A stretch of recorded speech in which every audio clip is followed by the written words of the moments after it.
మీరేనా కీర్తి? అవును. మీకు లెటర్. ఎవరు? Wow, what a good smell. ఇది ఇలా ఘుమఘుమలాడడం చూస్తుంటే డెఫినెట్ గా ఇది లవ్ లెటర్ అయి ఉంటుంది.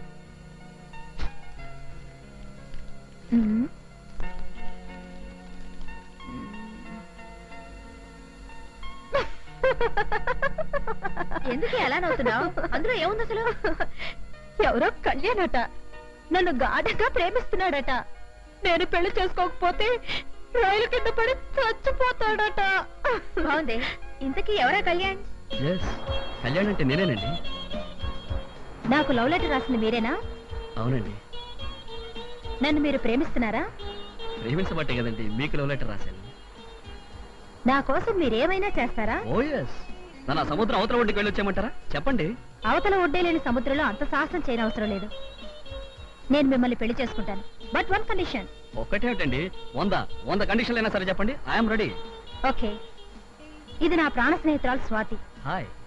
మా ఇద్దరిది ఒకే ప్రాణం, ఒకే మంచం, ఒకే కంచం. మేమిద్దరు ఒక భర్తకే భార్యలు కావాలనుకున్నాం. కాబట్టి మీరు మా ఇద్దరిని పెళ్లి చేసుకోవాలి.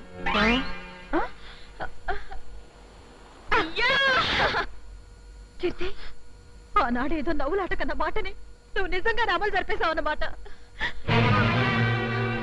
కీర్తి, కీర్తి ఆగు. కీర్తి, కీర్తి ఆగు.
జరిగిందంతా తలుచుకుంటుంటే చాలా చిత్రంగా ఉంది కదా.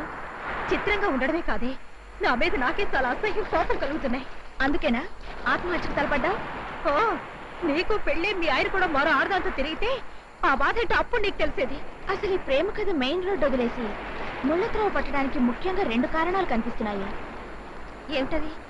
నీ పెళ్లి జరిగిన టైంలో నేను పాటియాలా ట్రైనింగ్ లో ఉండటం వల్ల మీ ఆయన ఎవరో తెలుసుకునే అవకాశం లేకుండా పోయింది. నెంబర్ 2, మీ ఆయన తనకి పెళ్లి కాలేదని అబద్ధం చెప్తే నేను గుడ్డిగా నమ్మేశాను. ఆయన అబద్ధం చెప్తే మాత్రం నిజం తెలుసుకోవాల్సిన అవసరం నీకు లేదా? ప్రేమ గుడ్డిదని ఊరికే అనలేదుగా. ప్రేమ గుడ్డిదైతే మాత్రం నువ్వు గుడ్డిదాని కాదుగా. కాదు కాబట్టి ఇక మీదట నేను ఒక గమ్మత్తు చేయబోతున్నాను. ఇంతవరకు చేసిన గమ్మత్తులు చాలు. ఆవేశపడకే. ఒక విధంగా నువ్వు చాలా అదృష్టవంతురాలివి. నేను అదృష్టవంతురాలినా? 10% నువ్వు అదృష్టవంతురాలివేనే. ఎలాగంటే మీ ఆయన నా వెంట పడ్డాడు. అదే మీ ఆయన మరో అమ్మాయి వెంట పడుంటే నీ భవిష్యత్తు ఏమిటి? ఇంకా ఏడుస్తున్నావా? మనం చదువుకునే రోజుల్లో నీకున్న స్పీడు, నీకున్న ధైర్యం అవన్నీ ఇప్పుడేమైపోయాయి?